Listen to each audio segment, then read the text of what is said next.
Hello friends, নানান ব্যঞ্জনে তোমাদের সকলকে স্বাগত জানাচ্ছি। দূরের বন্ধু, কাছের বন্ধু সকলকে।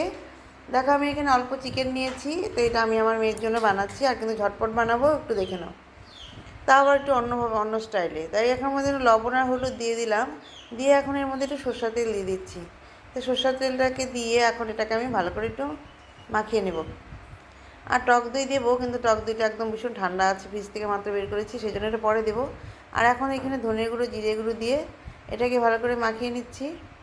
তো এখন এর মধ্যে তেলের মধ্যে দেখো তেজপাতা দিয়ে দিলাম, আর এখন গরম মশলাটা দিয়ে দিলাম, এলাচ, দারচিনি, লং দিয়ে এখন এর মধ্যে পেঁয়াজের পেস্টটা, পেঁয়াজ কুচি করে কেটে রেখেছি সেটা দিয়ে দিলাম, দিয়ে একটু ভেজে নিচ্ছি। আর এখন এই মাখাটার মধ্যে আমি এখানে রসুনের পেস্ট দিয়ে দিলাম, এখন দিয়ে দেবো হচ্ছে আদা পেস্ট। এখন এখানে আদার পেস্টটা দিয়ে দিলাম, দিয়েছি। এখন এর মধ্যে দিয়ে দিব হচ্ছে কাঁচা লঙ্কা পেস্ট। আমি এটা কাঁচা লঙ্কা দিয়েই বানাবো, তো কাঁচা লঙ্কার পেস্টটা দিয়ে দিলাম, দিয়ে এখন এর মধ্যে টমেটো পেস্ট দিয়ে দিলাম, দিয়ে এখন এটাকে ভালো করে মাখিয়ে নেব।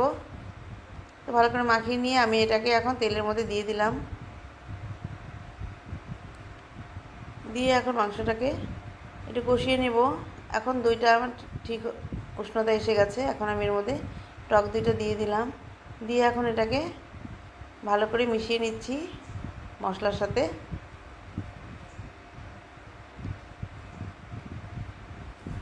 তো এইভাবে ভালো করে মশলার সাথে মিশিয়ে নিয়ে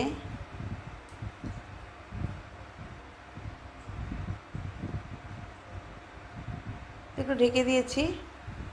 আমি না পেঁয়াজটা দিতে ভুলে গিয়েছিলাম, তো আমি এখন পেঁয়াজটা দিয়ে দিলাম, পেঁয়াজটা দিয়ে ভালো করে মিশিয়ে নিলাম। আর এখন এর মধ্যে আলুটা দিয়ে দিলাম, দিয়ে এখন আবার ভালো করে একটু সব মিশিয়ে নিয়ে এখন আবার একটু ঢেকে দেবো।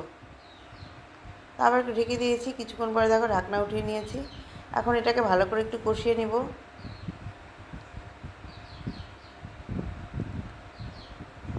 আর এখন এর মধ্যে যে ভাজা মশলাটা যে করেছিলাম সেই ভাজা মশলাটা দিয়ে দিলাম, দিয়ে চিকেনের সাথে মিশিয়ে নিচ্ছি।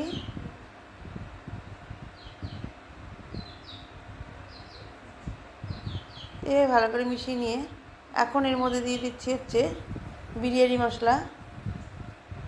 তো বাচ্চারা একটু বিরিয়ানি গন্ধ পেলে খুব মজা পায়, তো এই জন্য একটু বিরিয়ানি মশলাটা দিয়ে দিলাম, দিয়ে নিয়ে এখন এর মধ্যে দিয়ে দেবো হচ্ছে